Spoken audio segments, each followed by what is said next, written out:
was your response, Phil Mudd? A couple surprises. Let me give you one bottom line. As a former government official, government's going to kill this guy.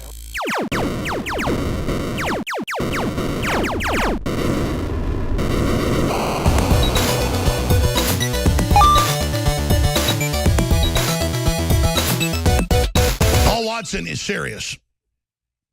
You'll hear him here. You'll see him here. You'll see him, I guess, when we post videos to Facebook. But he is leaving YouTube because they have blocked or removed most of his videos. So YouTube is censoring 90+% of the conservatives, of the libertarians, not just demonetizing. Diamonds and Silk, really sweet, smart, great ladies, funny, really positive, bubbly. They've been banned. They've been demonetized. People say, well, leave YouTube. It's a monopoly. It's had monopolistic practices. It advertises as a free town square. You bring the YouTube, and then they selectively enforce it. They let leftists say, kill us. That's okay. They're now taking down conservative sites. If you show a Hitler clip and say, we've seen the dangers of big government before, then they say, you're a Nazi, and remove. This has happened to, Paul gives examples. This is happening to professors and people. They go, oh, you're a Nazi. And you go, the clip is of us saying we shouldn't repeat what the Nazis did. But even if you were, you should have that free speech. But see, that's how that works. It's everybody. So we're going to be talking to Paul Watson in a moment, but he wrote the story that's up on Infowars.com. Thanks to YouTube, we're able to see without watching CNN on a regular basis. We're able to have the viewers, HUMET, human intelligence, flag it, post it, bring it to us. But oh, don't worry, CNN won't take down the high-level CIA official who also works for CNN. This isn't some CIA guy like Anderson Cooper that just does it because it impresses his friends. CIA analyst on Trump, the government's going to kill this guy. Well, who is that analyst? It's Philip Mudd, who ran the CIA's torture operations. They call it enhanced interrogation, rough interrogations. Yeah, I guess next time I shoot an elk, right in the head, that's an intense interrogation. And the whole point is that this is the killing end, the torturing end of the CIA. Okay, this isn't the Anderson Cooper wing of it, and it's the Democrat-controlled operative who was brought in by the Democrats, his appointments by Democrats, and then Mueller, the globalist operative, put him in over a new department at the FBI under Obama, basically having the CIA begin to take control of the FBI. This is incredible. Under the guise of creating a counterterrorism information center. And he is the one, in this context, we're going to Paul, as they build towards this coup, the censorship is hundreds of times what it's ever been conservatively. It's massive. Google, Facebook, Twitter are admitting censoring. They're censoring the president's tweets. They're blocking his son's tweets. They're blocking Drudge, sending out jobs numbers from CNBC, saying this is improper content. I mean, you know when they're moving that they go to levels of censorship that totally discredit them and makes the public turn against them because they don't have a choice because they've decided to try to have an authoritarian takeover. And they're going to try to sell that to the military and sell it to the police. But the good news is the military and police have woken up to a lot of this. And so this is amazing time to be alive, but they don't care. Just like they had Madam President stuff already printed up that she was going to be the president. And they had fake photos. Here she is winning that night. All fake. Because they're that confident. You analyze this thing, and I talk to people that have overthrown governments, been involved in analyzing coups.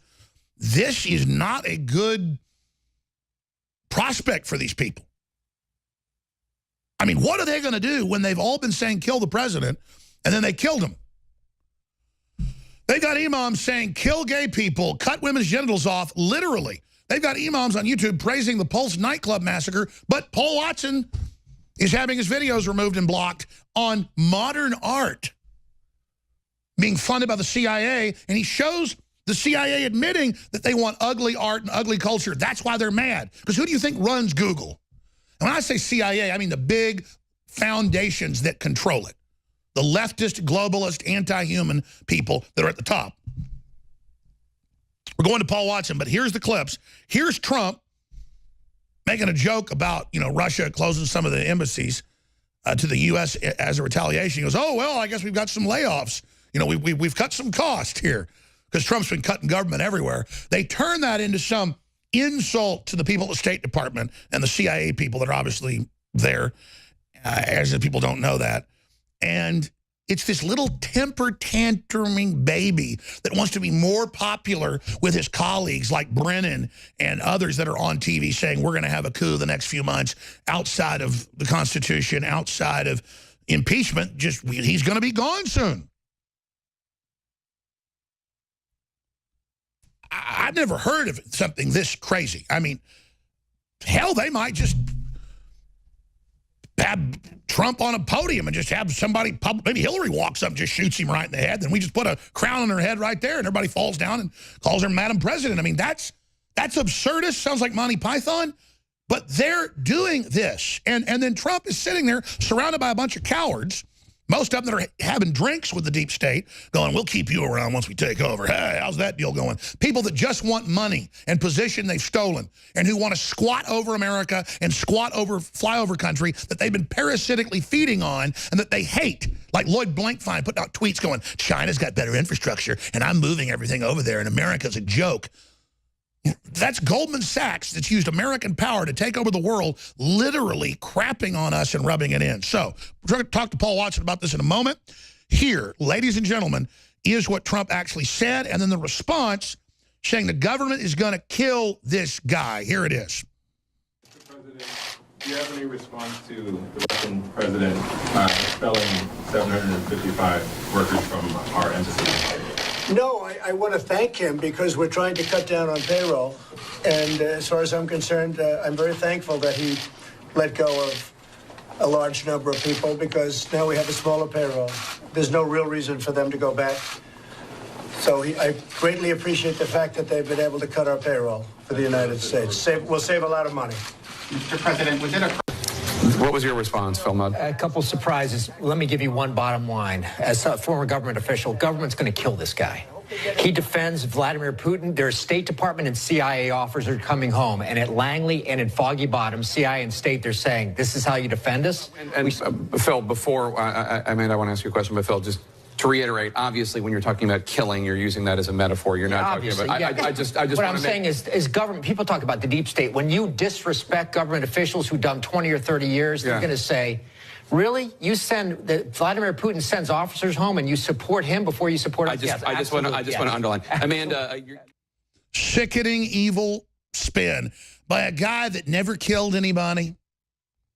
He doesn't do the torturing. He just sits around and gets off on the power that he directed those programs and then directed the takeover of the FBI by the CIA for Obama in this deep state coup. And then he's on CNN trying to show off and blurting out what they've got planned, what they're setting up. So the president needs to move against this guy.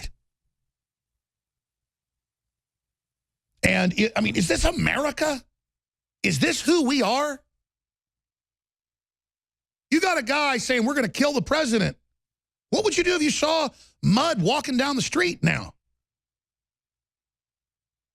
I feel guilty as a man that I am not getting in a car and going to try to have a talk with this fella. Because, at some point... These people have to understand, you're not America. You don't get to run the shots anymore. You don't get to sell us out to China and everybody anymore. We're not going to bring in your 80% military-age men to repopulate America, you anti-American. We are not putting up with you anymore. And I'm obviously not going to do anything violent. I'm a lover, not a fighter. I couldn't even probably, beat up a child. I would never do anything to anybody. The whole point is that they're the ones calling for violence. They're the ones constantly pushing it. And how far will it go when somebody that's run divisions of the real killers, not him, is now saying it. I mean, this is a clear and present danger with the history, the means, the know-how, the connections, deep state, the Clintons, Mueller, saying this on TV. It's like having a child molester next door to your house, and he moves in, and then he says he's going to rape your kids, and you just sit there and don't do anything about it. It's the same thing. I mean, this is what this guy does. This is what, overthrowing, killing, torturing, and he's on TV on a propaganda network, breathlessly saying the deep state's going to kill him, and he also says that he wants to kick Trey Gowdy's butt. We're going to play that clip. But Paul Watson, thank you for joining us here today.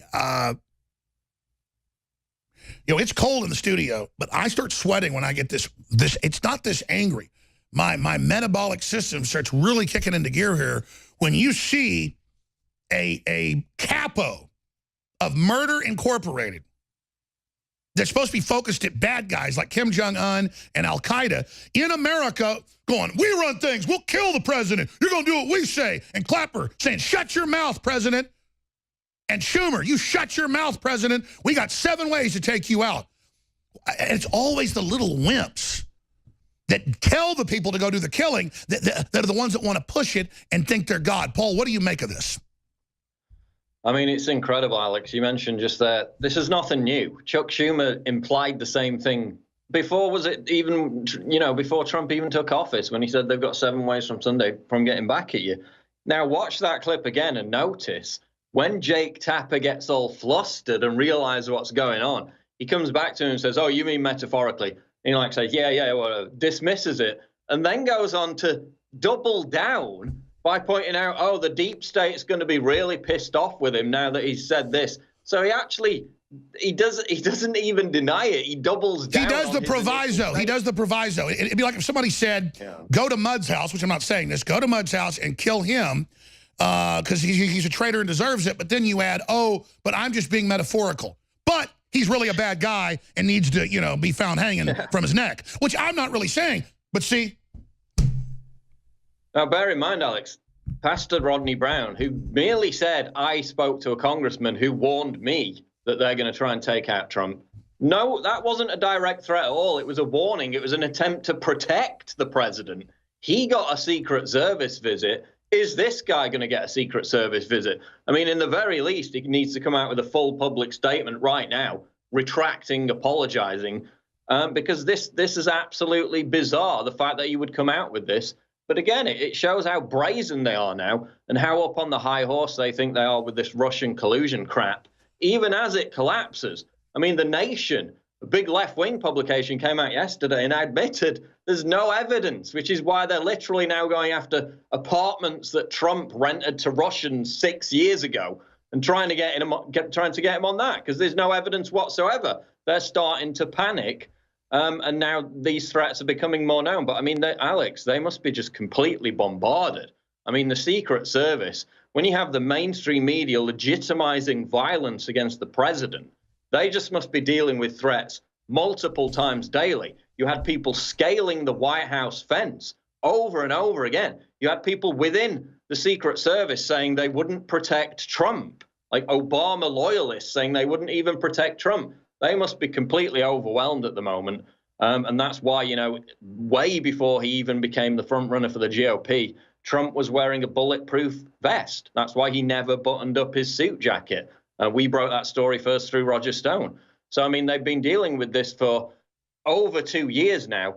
Now it's literally being paraded out on CNN. Oh, but we're bad because we say we don't want a civil war. By the way, Trump's telling the Secret Service he wants to walk at the front of motorcades. He wants to do more rallies. He's countermanding them in doing that. And it's not that he wants to die, but he's very fatalistic. Trump is committed.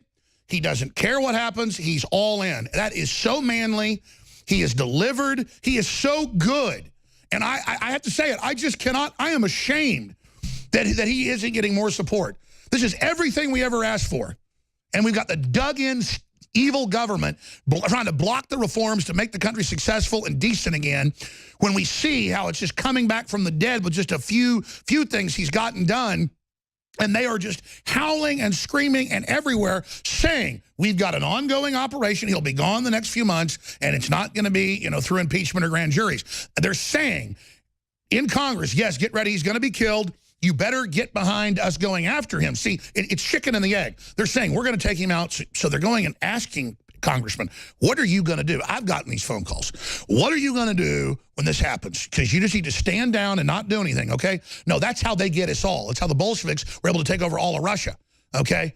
Incrementally. Was always, oh, getting this group to appease, then they'd kill them later. No, you do not appease bullies, thugs, terrorists, scum. We're standing against Obama and Hillary and the Islamicists and MUD and all of them. We're done. We're done. We're on the bridge. We're not getting off the bridge. You want to come through us. We're here. You're going to do it in front of God and country and everybody else. You want to fight? Better believe you got one. And now, what do we do, Paul? What do we do as they're organizing the coup, pushing it, preparing it, selling it, getting us ready for taking over the government, having new elections, which we'll never have real elections again? This is it. We're winning. That's why they're this desperate. What do we do? What does Trump do? I mean, Sessions... There should be grand juries. You can get grand juries all over this country with this information to SWAT team all these people for their records. You know they're all plotting the killing. They're so arrogant, they're out on TV plotting it. I want them all arrested now. I'm tired of this garbage. They want to kill the president and talk about it on TV? We are coming for them. Well, the key is, Alex, the thing that's stopping it is us talking about it. That's the main thing. You've had Savage come out and say there's going to be a coup. You've had Limbaugh come out and say it. Then you've got people like Chuck Todd on NBC News who reads this memo, you know, for which McMaster fired all these people talking about Islamists and globalists and the fact that they're trying to take America down. Perfectly logical and sensible. And he's like, this is such a dark conspiracy theory. No wonder they all got fired. This is bizarre. You read the memo, it's just Islamists and globalists hate America. They want America to fail. Completely makes sense in the course of history and, you know, modern reasoned debate for the past 10, 15 years. And they're like, oh, my God, this is completely insane. They are the greatest Judas Iscariot. The state exists. They're the biggest Benedict Arnolds the world's ever seen. They are the bad guys of the bad guys, blowing up their own golden goose because they're jealous of it and want to pee-pee on it to show how big they are. Stay there, Paul. Let's talk about the censorship. Survival Shield X2 Nascent Iodine. If you're interested in healthy thyroid, if you're interested in well-being, if you're interested in having a higher IQ, which this has been linked to, get your powerful Survival Shield X2 at InfoWarsStore.com.